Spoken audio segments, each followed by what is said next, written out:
महिला की इस पावन भूमि को, माता जानकी की जन्मभूमि को, बाबा नागार्जुन की इस धरती को, कवि विद्यापति की इस नगरी को, ये महान भूमि मिथिला की इस महान धरती को मैं नमन करता हूँ। और आप तमाम लोग जो मुझे सुनने के लिए आए हैं, आपका क्रांतिकारी इस्तकबाल करता हुआ मंच पर उपस्थित महागठबंधन के प्रत्याशी फयाज जी, सीपीआई के नेतागण, राष्ट्रीय जनता दल के नेतागण, कांग्रेस पार्टी के नेतागण, सीपीआईएम के नेतागण और सीपीआईएम के तमाम नेताओं का मैं क्रांतिकारी इस्तकबाल करता हूँ। आपका बहुत बहुत धन्यवाद करता हूँ कि आपने बाबा नागार्जुन की पुण्यतिथि के मौके पर मुझे इस धरती पर आने का अवसर दिया है। साथ ही साथ इस मैदान में मैं देख रहा हूँ हमारे आदरणीय बुजुर्ग पधारे हैं, माँ बहने पधारी हैं, नौजवान दोस्त छतों पे बैठे हुए हैं, जिन दुकानदार भाइयों तक पहुंच रही है, मेहनत मजदूरी करने वाले, खेतों में खून पसीना बहाने वाले, नौकरी करके बिजनेस करके अपने परिवार का भरण पोषण करने वाले इस विधानसभा के आप तमाम नागरिकों को मैं नमन करता हूँ, आपको नमस्कार करता हूँ, आपको आदाब करता हूँ। दोस्तों, विधानसभा चुनाव का मौका है और विधानसभा चुनाव में दो तरह के लोगों के बीच संघर्ष हो रहा है। एक तरफ वो लोग हैं जो पहले कीचड़ फैलाते हैं, फिर उसमें कमल खिलाते हैं। एक तरफ वो लोग हैं जो कहते हैं कि तू इधर उधर की बात न कर, ये बता कि रोजगार मिला कैसे। एक तरफ वो लोग हैं। आप देखिए इस धरती पर आकर, मिथिला की इस महान भूमि पर आकर एक साहब आए थे। फिर आप लोग कहाँ आ रहे हैं?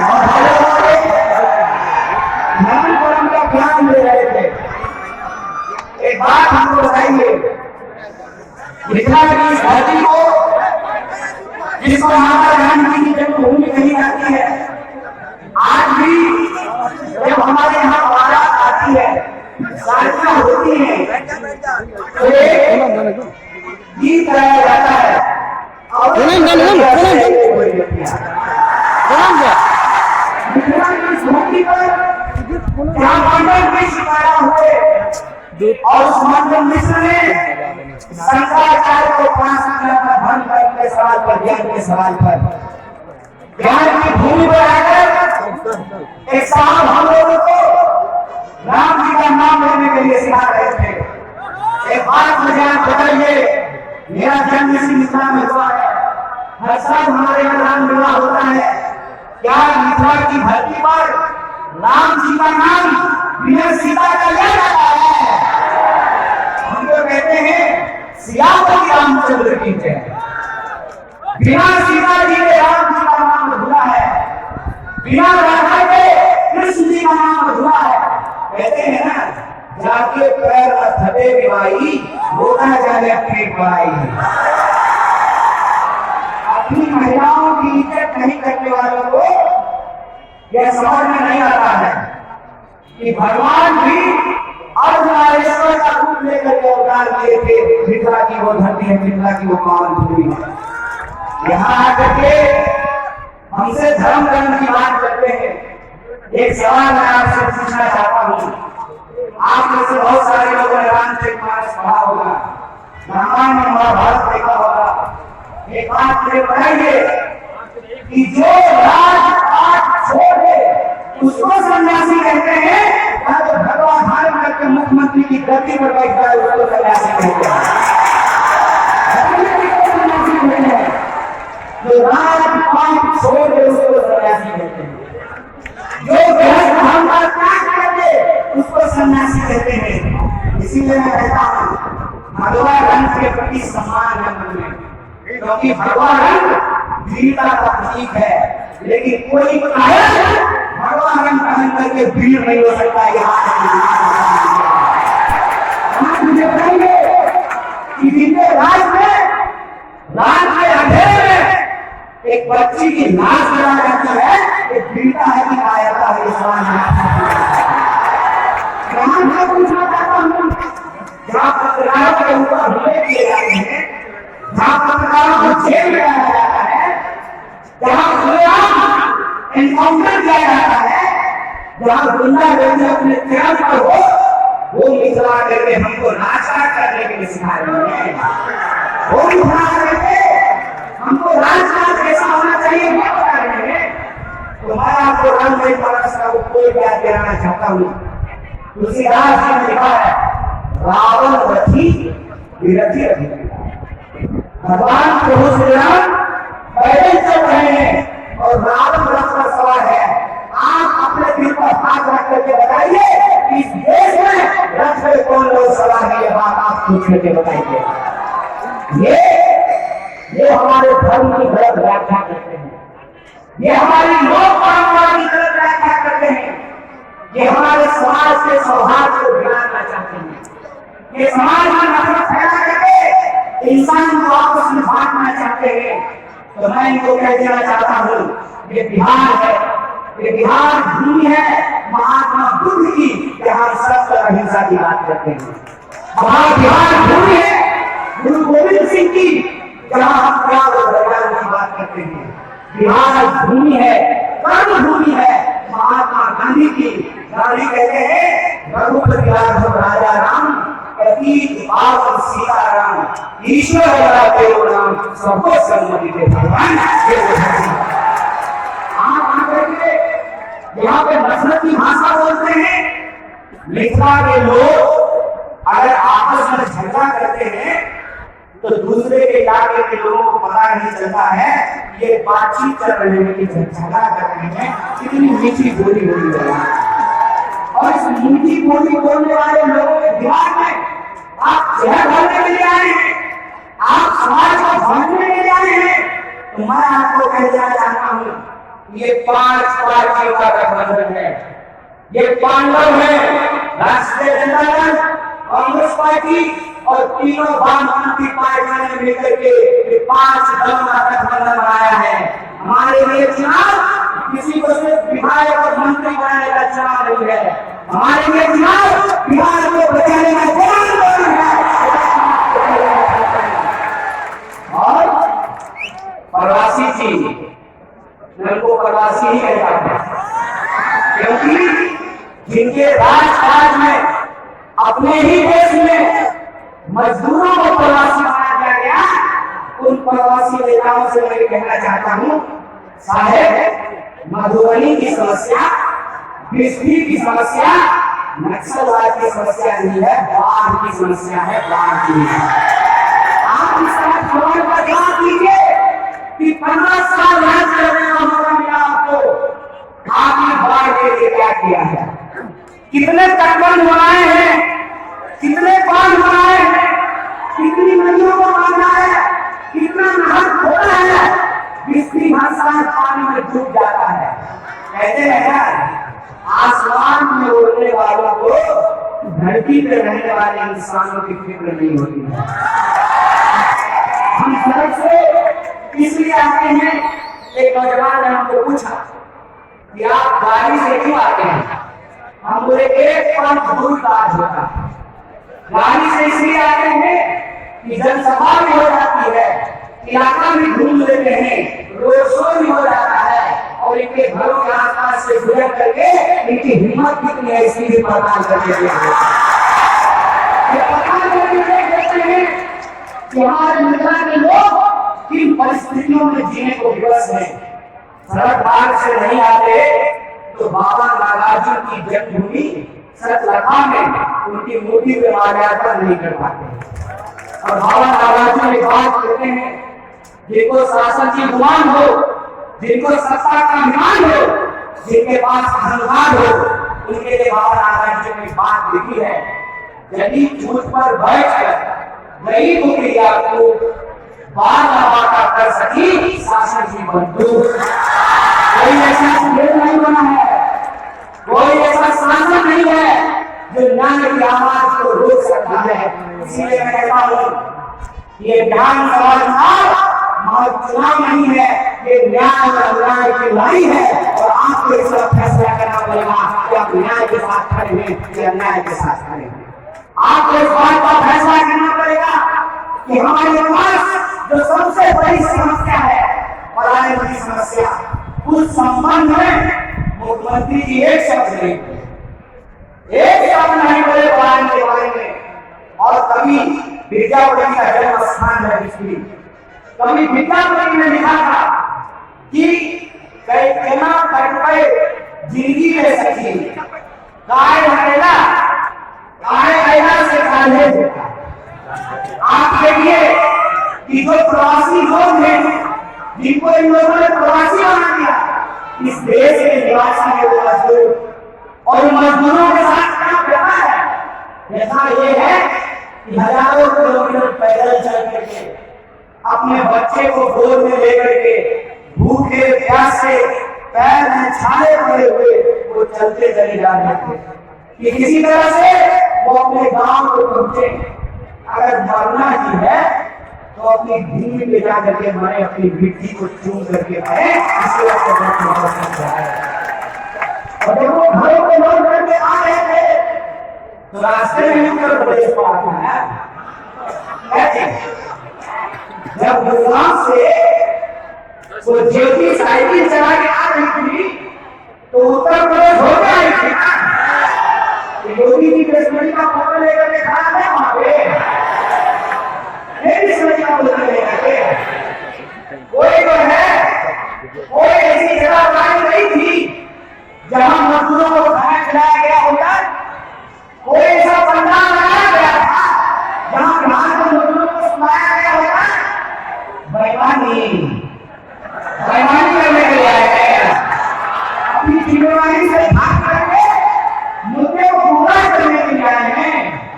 कहते हैं कि राम जी का मंदिर बनेगा तो न्योता देने के लिए आए हैं। ऐसा है, राम को मारने वाले लोगों के दिल में प्रभु श्री राम रहते हैं, वो किसी मंदिर के मोहताज नहीं है। ये बात कही गई है, गोलू झा के बारे में ये बात कही जाती है कि गोलू झा एक बार पेशाब कर रहे थे तो उनको लोग कहा कि उधर मत पेशाब कीजिए, उस तरफ मंदिर है। तो गोलू झा बोले यत्र विष्णु तत्र विष्णु, अब मुझे वहां कहने का तात्पर्य यह है कि कौन सा ऐसा जगह है, कौन सा ऐसा कपड़ा है ब्रह्मांड का, वो कौन सा ऐसा हिस्सा है जो प्रभु श्री राम के नाम से गुंजा नहीं है, जो ऊपर वाले के नाम से गुंजा नहीं है। ये धर्म की नई व्याख्या लिखी करोगे शास्त्रार्थ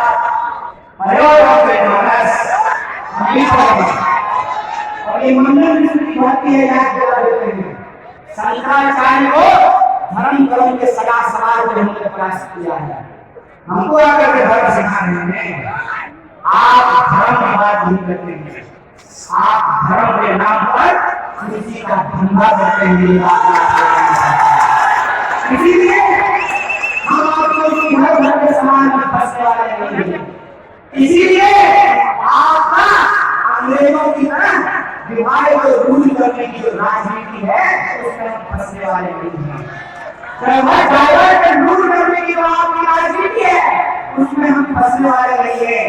आप घर भर की बात कीजिए, मैं ये पूछूंगा कि हमारे खाते में 15 लाख रुपया क्यों नहीं पहुंचा क्या आप लोग को मिला?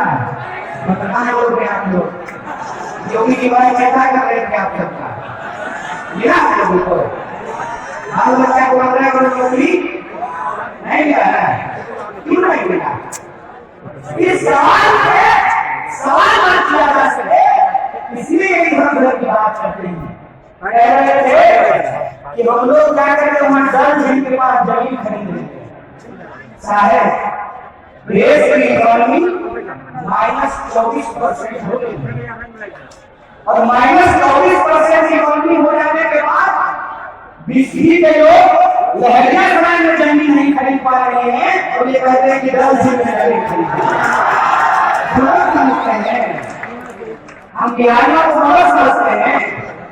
एक मैडम आई और मैडम जी बोली कि वैक्सीन आएगा और सबसे पहले बिहार के लोगों को फ्री में दिया जाएगा। योगी जी भी कह रहे थे 2 गज दूरी, मास्क है जरूरी। अब बंगले में डब्बल संघ जो है बिना मास्क लगा करके खड़ा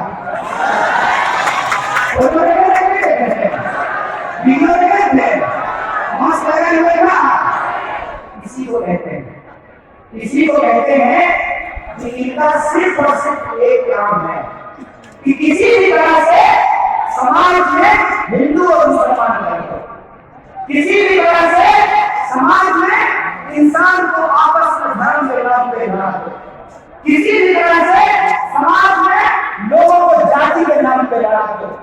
एक तरह से आप सब लोग हमको बताइए, कोरोना वायरस धर्म पूछ करके लग रहा है, डेंगू का मच्छर पूछ करके काटता है, अब एक भूख ऐसा थोड़ी होता है कि भूखमरी से तिलक लगाने वाला मरेगा और टोपी पहनने वाला नहीं मरेगा। ऐसा होगा क्या कि मलेरिया का मच्छर आएगा, पहले आपसे आपका नाम पूछेगा, आप कहिएगा राम तो काट लेगा, आप कहिएगा नहीं तो छोड़ देगा। ऐसा होता है क्या? हम आपको बड़ा समझते हैं। इनको क्या लगता है? इनको यही लगता है ना कि चुनाव का बात है, थोड़ा धर्म का बात कर दो, थोड़ा जात पात कर दो तो कोई हमारे विकास के सवाल पर प्रश्न नहीं खड़ा करेगा। मैं पूछता हूँ कि मैं भी रास्ते से आ रहा था, सतलखा गांव गुजर रहा था, तो विकास मुझे रास्ते के किनारे पड़ा हुआ मिला।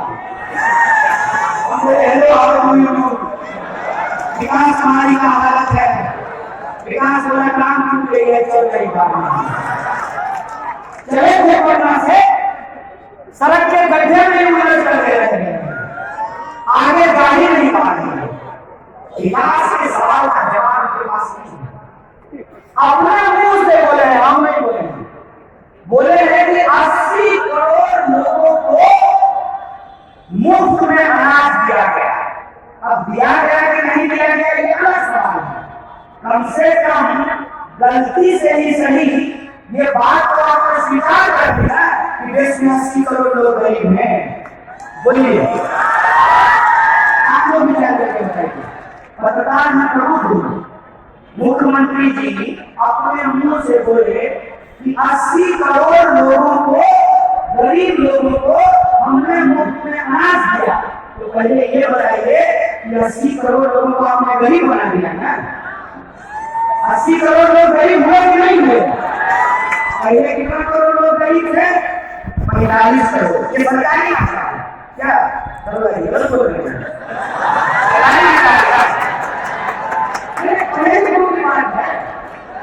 चुनाव है तो क्या झूठ थोड़ी बोलेंगे, सच बोलेंगे ना भाई। झूठ बोलने थोड़ी प्रधानमंत्री बना, सच बोलेंगे।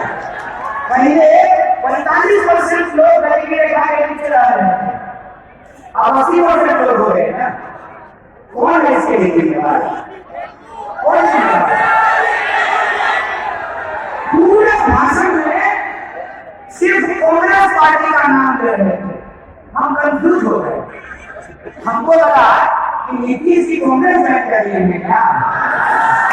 अरे सरकार आप चला रही है, पटना में आपकी सरकार है, दिल्ली में आपकी सरकार है, तो आप ये बताइए ना कि आपने 5 साल में और अपने 15 साल में बिहार राज्य के लिए क्या किया है? आप ये बताइए ना कि क्या बिहार में जो बाढ़ की समस्या है उसको रोकने के लिए आपने कोई काम किया हो? आप ये बताइए कि सुधार की समस्या को रोकने के लिए आपने कोई काम किया हो? आप ये बताइए कि आपने कितना मेडिकल कॉलेज खोला? आप ये बताइए कि आपने कितने जो है विश्वविद्यालय खोले? आपने कितनी फैक्ट्रियां खोली? आपने कितना पलायन को रोका? इन समस्याओं पर जवाब देने की बजाय वो इधर उधर की बात करते हैं। आप हमको एक बात सोच करके बताइए, भूपेंद्र झा का नाम याद है? भूपेंद्र झा का नाम याद है? भूपेंद्र झा जब संसद हुआ करते थे तो उनके पास ज्यादा फंड नहीं था। आप लोगों के सहयोग से, जनता के सहयोग से बांस इकट्ठा करके, रस्सी इकट्ठा करके, ईंट इकट्ठा करके उज्जैन में कालिदास के नाम पे कॉलेज का निर्माण कराया था। मैं पूछना चाह रहा हूं कि आज जो सरकार में बैठे हुए लोग हैं, इन्होंने कितने यूनिवर्सिटी का निर्माण किया? ललित नारायण मिश्रा यूनिवर्सिटी की हालत क्या करके देख लीजिए, मगध यूनिवर्सिटी की हालत क्या करके देख लीजिए, पटना यूनिवर्सिटी जिसको ईस्ट का ऑक्सफोर्ड कहा जाता था, उस यूनिवर्सिटी की हालत क्या करके देख लीजिए। ये चाहते नहीं है कि हमारे परिवार के लोगों की, हमारे बच्चों की पढ़ाई लिखाई की बात हो सके। ये चाहते नहीं है कि हमारे परिवार के लोगों की दवाई की बात हो सके। ये चाहते नहीं है कि हमारे किसानों के लिए सिंचाई की बात हो सके। ये तमाम सवालों को गुमराह करके हिंदू और मुसलमान करना चाहते हैं।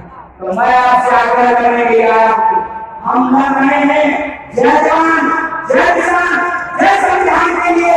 आप इस लड़ाई में हमारे साथ को तैयार नहीं होंगे, हम लोग तैयार हैं।